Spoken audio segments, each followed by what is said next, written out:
Jose Garcia Vicente walks through rubble of his destroyed home in the aftermath of Hurricane Maria in Aibonito, Puerto Rico. Monday, Sept. 25, 2017. Washington climate change is costing taxpayers billions of dollars in disaster relief, and the tab will only increase as extreme weather events become more common. According to a government study released on Tuesday, the federal government has spent an estimated $350 billion over the past decade responding to extreme weather and fire events, which are exacerbated by climate change, according to the new Government Accountability Office (GAO) report. It comes as Congress moves to approve billions of dollars in extra funding for hurricane relief. Climate change impacts are already costing the federal government money, and these costs will likely increase over time as the climate continues to change. The report found, it's impossible to put a precise price tag on climate change, the report noted, but said research shows the impacts and costs of extreme events such as floods, drought, and other events will increase in significance as what are considered rare events become more common and intense because of climate change.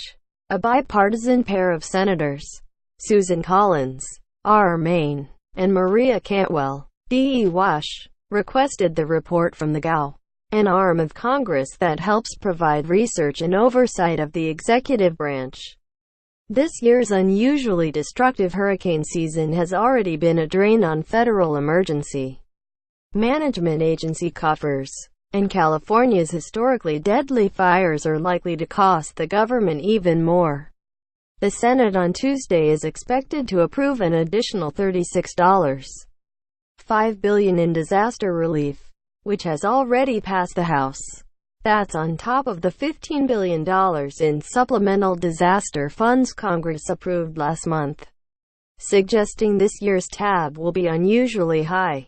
In addition to the $205 billion spent directly on disaster relief over the past decade, the government has spent $90 billion for crop and flood insurance, $34 billion for wildland fire management, and $28 billion for repairs to federal facilities. According to the report says the government should take more preparations to deal with climate-related weather events, noting that previous GAO studies had found the federal government had no comprehensive, strategic approach to disaster resilience, nor did it have strategic government-wide priorities related to climate change. The government has taken some steps to address climate risks, the report notes, but President Donald Trump signed an executive order in March to rescind some of the planning efforts, a move that created uncertainty about whether other planning efforts would continue or take their place. The report acknowledges that its conclusions are imprecise and incomplete, since it requires linking complicated climate and economic models.